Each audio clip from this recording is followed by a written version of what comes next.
6 years after World War I, a bill was passed by Congress which said that any veterans of the war would be given a cash bonus.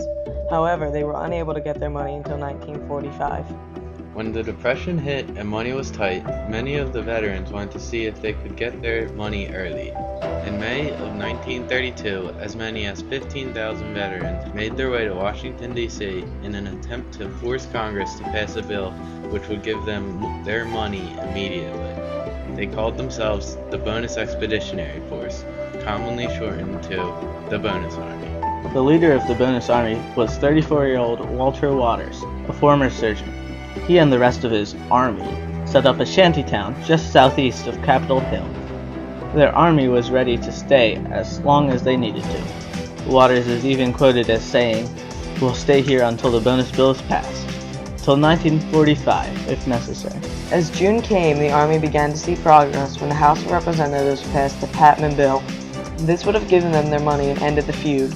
The Senate, however, did not pass the bill, and the Bonus Army seemed to be right back where they had started. They were also becoming a nuisance, and Hoover was getting fed up.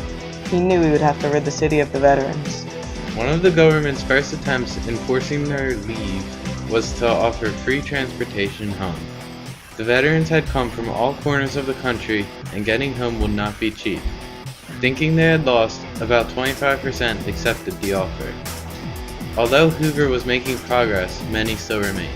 Many of the remaining veterans felt betrayed, and others had nowhere to go, so they stayed. They were becoming too much trouble, so on July 28, 1932, Hoover ordered that they were evacuated, but they refused. Fights began, and police, worried about their safety, opened fire, killing one veteran and fatally wounding another. Secretary of War Patrick Hurley, as ordered by Hoover, had General MacArthur use military force to remove them. At 4:30 that day, Major General MacArthur led an army of troops down Pennsylvania Avenue. They were heading straight for the encampment of veterans, who by this time were unsuccessfully throwing bottles and bricks at the approaching soldiers. Some began to flee, but others held their ground. In an attempt to scatter the rest, tear gas was used, a tragic irony for the World War I vets.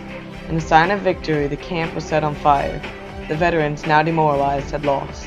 It was obvious that the American public was disgusted, and that bystanders were shocked by what they had just seen. One man even said, "The American flag means nothing to me after this." MacArthur had truly gone too far by using tear gas and excessive force, but President Hoover had won. Washington, D.C. was freed of the Bonus Army. When FDR became president, another veteran had come to the Capitol to see if he could get his bonus. FDR, like Hoover, said no.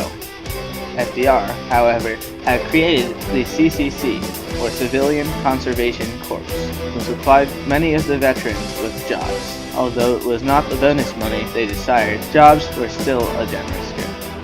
3 years later, in 1935, Congress did end up passing a bill which gave the veterans their money, thus resolving a disturbing issue in American history.